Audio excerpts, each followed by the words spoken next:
The impact of global climate change is getting more and more serious in recent years. Such impacts include extreme temperature, severe weather conditions, and rising sea level. City of Sydney is home for more than 170,000 people, 440,000 jobs, and many natural, cultural, and historical landmarks. As the Lord Mayor of City of Sydney points out, climate change is the biggest challenge our city faces. Like other coastal cities, Sydney is facing high risks of land inundation, storm surge, and heavy rain in the future due to global sea level rise. Adequate climate action must be taken to protect our current and future generations.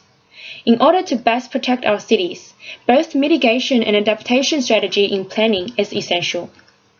While the Sustainable Sydney 2030 plan has set out some strategy already, let's also take a look at other cities' action plan and find out what strategy can be implemented to reduce impact of sea level rise on properties and infrastructure.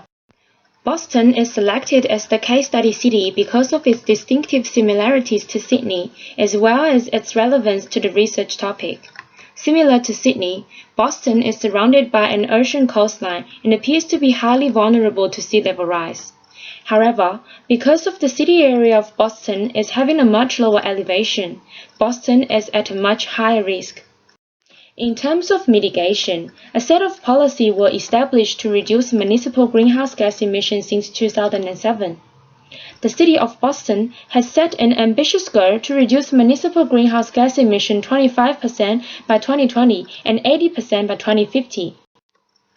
Out of the three main sections for mitigation strategies, reduction from building and energy sources is identified as the largest sector for Boston's 2011 action plan. The City of Boston has launched various incentives for energy efficiency. Costs for Boston's electric and natural gas utilities is expected to be more than $60 million per year. Supplementary retrofit program is launched particularly for more vulnerable communities.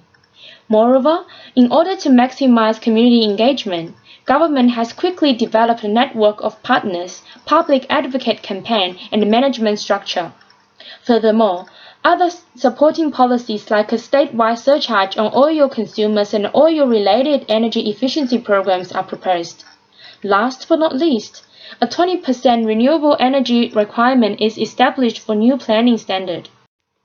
To assess whether these mitigation strategies are effective or not, we can take a look into Boston's latest action plan update. It shows a total reduction of approximately 17% in greenhouse gas emissions from 2005 to 2013. And most of this reduction is due to the use of cleaner energy. Boston is an old city with more than half of its housing built before 1940. In terms of adaptation, the City of Boston pays large attention on enhancing the resilience of existing buildings. Flood-proof construction for building includes install vents direct water through buildings to avoid structural failure, elevate and create effective vapor barriers for critical service equipment, connect backwater flow valves and sump pumps with domestic sewer system. Meanwhile, for new developments in Boston, climate action strategies are encouraged to be integrated with sustainable planning. All new developments need to be built to resilience of sea level rise. A recent study found that for each dollar invested in climate action, a benefit of more than $4 are returned.